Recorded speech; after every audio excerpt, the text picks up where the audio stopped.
Good morning, folks. Welcome back. It's John Pettipas, and it's 5 minutes before 11 o'clock in the morning now of Thursday, which is the 14th day of October 2021, and it's Bobby and Gertie's 61st anniversary, so I'm not going to upload this video tomorrow. I don't want to interfere with the viewership and people enjoyment of the video of their very special day, their 61st anniversary. So you'll see this video tomorrow. The subject of my video this morning is Elon Musk. I love that fellow. He said, I'm not a big fan of electric cars. You know, it's the determination of him. He's a South African of Dutch ancestry. So Elon Musk, yes, the Tesla automobile gentleman. And it taken also the big company that goes up and they make the rocket ships go up. And they take it private. They're doing rocket launches for the NASA at 10% of the cost of NASA. Successfully launching satellites in space, and they brought stuff up, I believe, to the International Space Station and so on. And they're just remarkable. And I should give you a bit of background on this here one. His South Africa, of Dutch ancestry from South Africa, he, of course, operates in my beloved United States of America, makes a great American, and Dutch and Americans are very similar. So anyway, just enterprise and some gall and nerve and think against the grain. And speaking of thinking against the grain, so his parents are separated, as my parents were, separated and divorced, but he didn't fizzle one bit. He kind of, as a young guy, as a teenager, went in sci-fi. Sci-fi is science fiction.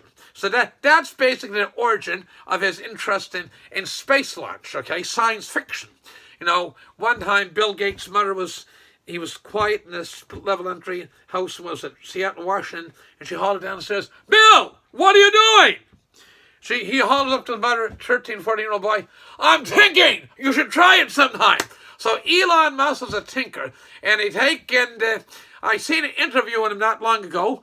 By the way, he got married. He has first lot, it was 3 kids. One of the little fellas died, but 3 children.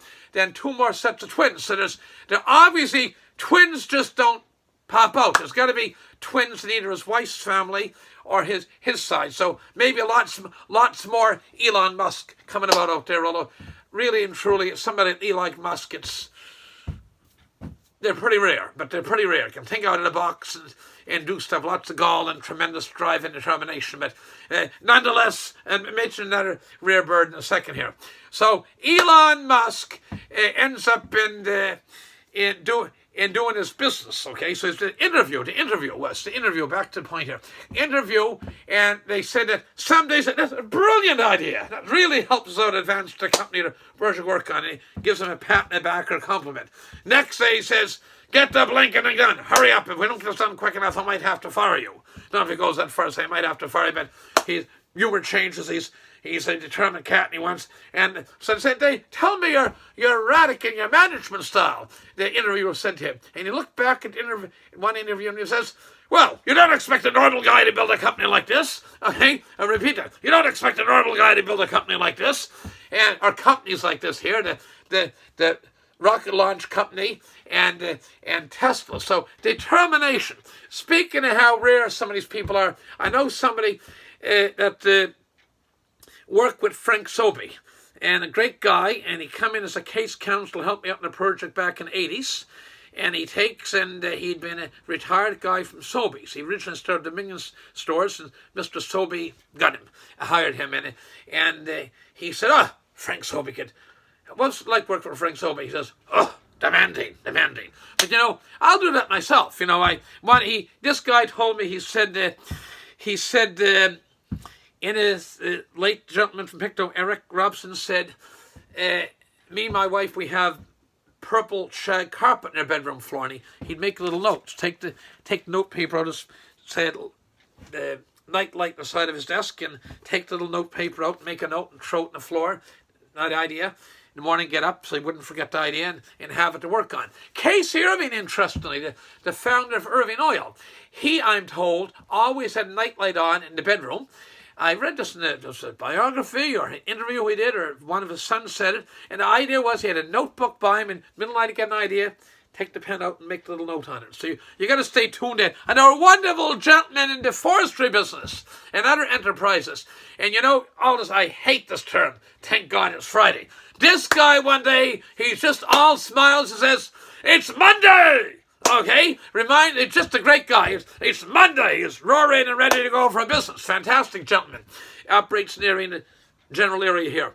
And he takes and it's Monday. I can remember seeing a cartoon one time, and the boss is sitting behind the counter with kind of bald head, and he's looking at the phone. He says, "Ring, damn it, ring!" Because he knew when the phone rang, it was going to bring some business. He says, "Ring, damn it, ring!" I think I seen that in the Globe and Mail report business, a little comic one time. "Ring, damn it, ring!" So instead of us, "Thank God it's Friday," crap, that doesn't do me any good. I love Monday too. So Monday, you can going ahead, get stuff done.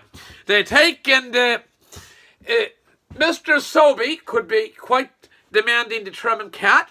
But he also was a very kind, good man, and extraordinary in his kindness and compassion for people that work with him. Extraordinary in his kindness and compassion to people who work with him, as was the late Casey Irving, and as is President Trump, our president from 2016 to 2020, and he'll be back again in 2024 or sooner for 4 more years. So to take him, that's my brief thing on Elon Musk. So he looks at an interview and said, "You're not expecting a normal guy to build a company like this. I read one more little quote I want to make here. I read a piece in Fortune magazine, a profile on somebody one time, and I can't remember what the company was, whatever it was, automobile, industrial company.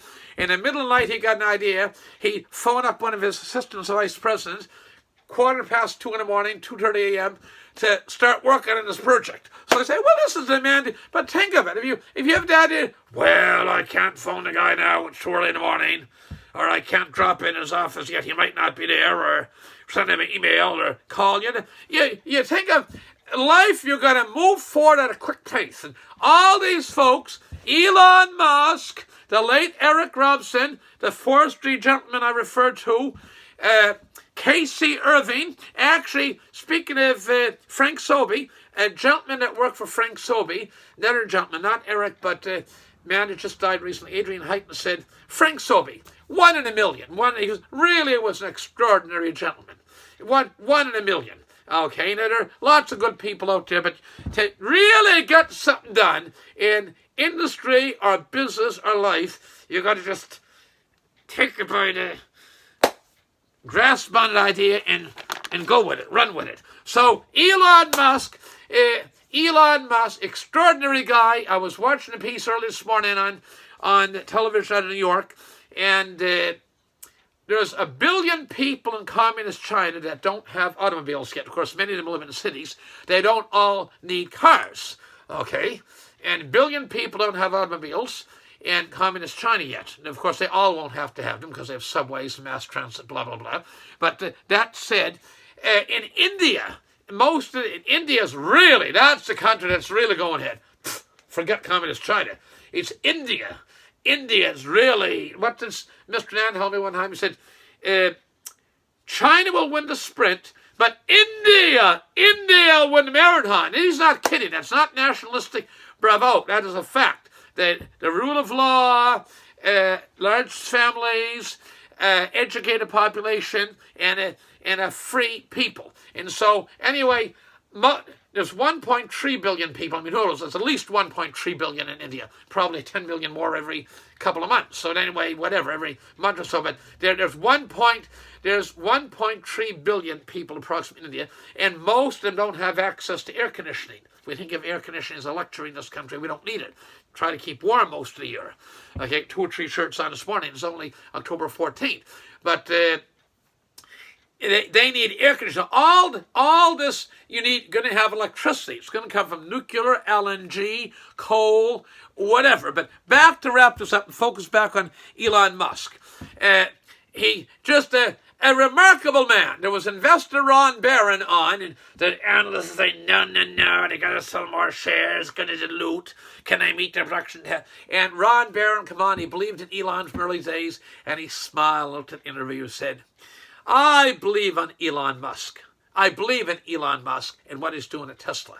And other people didn't believe in him. The stock went up and down, but now, of course, it soared this last, 6, 8, 9 months, and Elon now on paper is one of the richest men in the world, and Ron Barron is always smiley cat anytime. Nice to see him interviewed, but now he's smiling from cheek to cheek like one of those cats you see in what is it, Garfield and the cartoon you read in Saturday's paper. With that, I got to go. So Elon Musk, a remarkable gentleman, and it goes to show the value of a creative, free people and a free enterprise system when people have unusual determination and drive, and people believe in what they're doing, and they get the capital to advance their ideas. With that, I gotta go. It's John Pettipas. Went on a little bit longer. I expect it's about 7 minutes past 11 o'clock in the morning on Thursday morning, the 14th day of October, and all the best. God bless. Share this video far and wide and subscribe. I'm 84 subscribers this morning away from that magnificent magic 1,000 marks. If any of you are viewing but haven't subscribed yet, if you could please press the subscribe button. It doesn't cost you a cent. It's not like subscribing to the Halifax Herald or Cape Breton Post or whatever papers in your area, Reader's Digest. It doesn't cost a cent, but it sure helps the channel out a lot. So with that, I got to go. Thank you for viewing, watching, and sharing. And this video will upload tomorrow. Thank you. Bye for now.